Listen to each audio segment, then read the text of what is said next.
Aujourd'hui, je vous parle de tous les documents que votre architecte vous fournit lorsque vous demandez une conception pour votre projet. Et je précise que ce travail, c'est juste en termes de documentation et d'élaboration de plans. Le premier document que votre architecte vous fournit, c'est le plan de situation. Le deuxième document, c'est le plan de masse. Le troisième document, c'est les plans de niveau. Le plan de niveau, ce n'est pas qu'un seul plan. Il est multiplié par le nombre de niveaux que vous avez. Donc, si vous avez un R plus 10, vous aurez 11 plans de niveau du rez-de-chaussée et tous les 10 niveaux supérieurs. En plus des différents plans de niveau, vous avez le plan de toiture à rajouter. Les coupes, minimum 2 coupes, une coupe transversale, une coupe longitudinale et vous pourrez en avoir beaucoup plus selon la complexité du projet. Donc plus le projet il est complexe, il faudra autant de coupes que nécessaire pour faire comprendre le projet. Les vues, l'élévation, les façades, la vue avant, arrière, de gauche et de droite de votre bâtiment.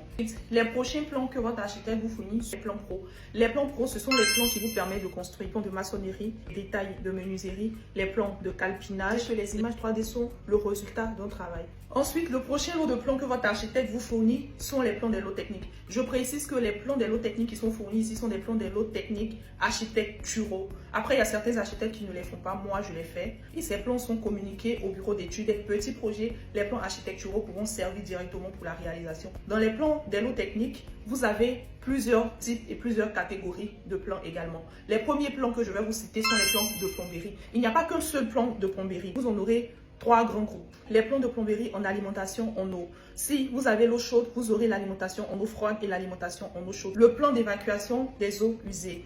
Il va vous falloir les faire pour chaque niveau. Vous aurez à rajouter le plan d'évacuation des eaux pluviales, le plan de raccordement au réseau ou le plan de la fosse septique. Ensuite vient les plans d'électricité. En électricité, je pourrais vous faire une vidéo complète uniquement sur les plans d'électricité. On va déjà se contenter d'un projet basique, les plans de pose des prises électriques. Le genre de plan qui t'évite d'aller brancher ton mixeur au salon pendant que tu prépares dans la cuisine. Le plan des points lumineux et des interrupteurs. C'est le type de plan qui t'évite, après une lecture dans ton lit, de sortir de ton lit, éteindre la lumière parce qu'elle est près de la porte et retourner te recoucher. Tous ces plans aussi sont à dupliquer par le nombre de niveaux.